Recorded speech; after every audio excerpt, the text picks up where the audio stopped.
तर बुलढाणा जिल्ह्यामध्ये 2 टप्प्यामध्ये 11 नगर परिषदांसाठी निवडणूक प्रक्रिया पूर्ण झाली आहे। 21 डिसेंबरला उद्या या रविवारी या संदर्भात निकाल हा समोरील प्रशासनाकडून मतमोजणीची तयारी करण्यात आलेली आहे। बुलढाणा जिल्ह्यात 11 ठिकाणी सकाळी 9 वाजल्यापासून मतमोजणी सुरू होईल। याचा आढावा घेतला आमचे प्रतिनिधी प्रफुल्ल खंडारे यांनी। पाहूया।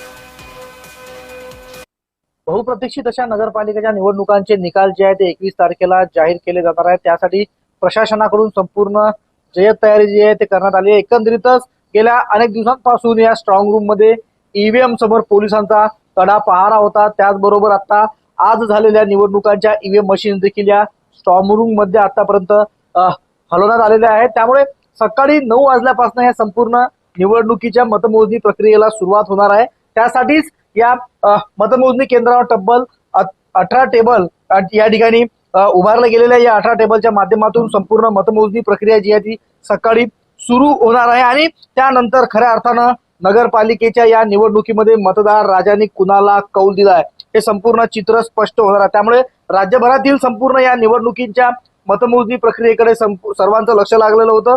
अखेर ती वेळ आलेली आहे आणि 21 तारखेला सकाळी 9 वाजल्यापासून ही संपूर्ण मतमोजणी प्रक्रिया सुरू होणार आहे आणि नेमकं मतदारांनी कुठल्या पक्षाला, कुठल्या उमेदवाराला किंवा कुठल्या नगरसेवकाला या ठिकाणी कौल दिलेला आहे संपूर्ण चित्र जे आहे ते उद्या मतमोजणी नंतर स्पष्ट होणार आहे। प्रफुल्ल खंडारे, महाराष्ट्र न्यूज, बुलढाणा।